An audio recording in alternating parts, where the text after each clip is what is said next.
नमस्कार मित्रांनो, स्वागत आहे तुमचं आताच्या ब्रेकिंग न्यूजमध्ये।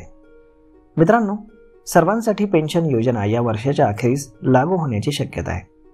केंद्रीय श्रम आणि रोजगार मंत्रालय पेन्शनशी संबंधित प्रक्रियेवरती काम करते आहे। येत्या काही महिन्यात या प्रक्रियेला अंतिम स्वरूप हे दिलं जाईल।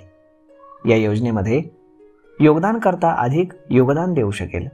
यामध्ये असंघटित क्षेत्रातील लोकांचाही समावेश करण्यात आला आहे। किमान योगदानाव्यतिरिक्त बचतीची अतिरिक्त रक्कमही पेन्शन खात्यामध्ये जमा करण्यात येणार आहे। त्यानुसार निवृत्तीनंतर पेन्शन दिली जाणार असल्याचं सूत्रांकडून कळत आहे। यामध्ये कोणकोणते पर्याय आहेत ते पहा।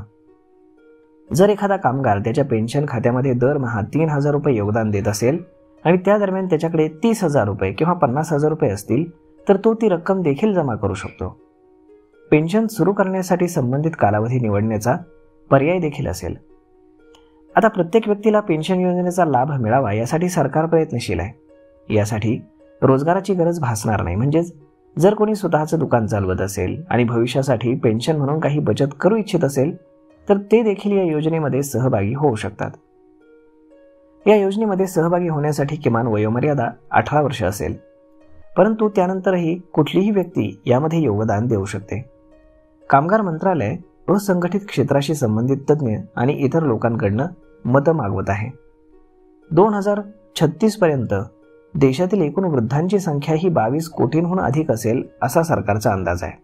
त्यामुळे या लोकांना उत्पन्न मिळावं आणि त्यांना त्यांचं आयुष्य स्वावलंबी जगता यावं यासाठी आता सर्वांना पेन्शन योजना सरकार सुरू करण्याचा प्रयत्न करते। तर मग नक्कीच यावरची काही अपडेट आली तर आम्ही ते तुमच्यापर्यंत पोहोचवण्याचा प्रयत्न करू। त्यासाठी तुम्ही चॅनलला सबस्क्राईब करून ठेवायला विसरू नका। आपण भेटूयात पुढच्या एका नवीन व्हिडिओमध्ये। तोपर्यंत धन्यवाद।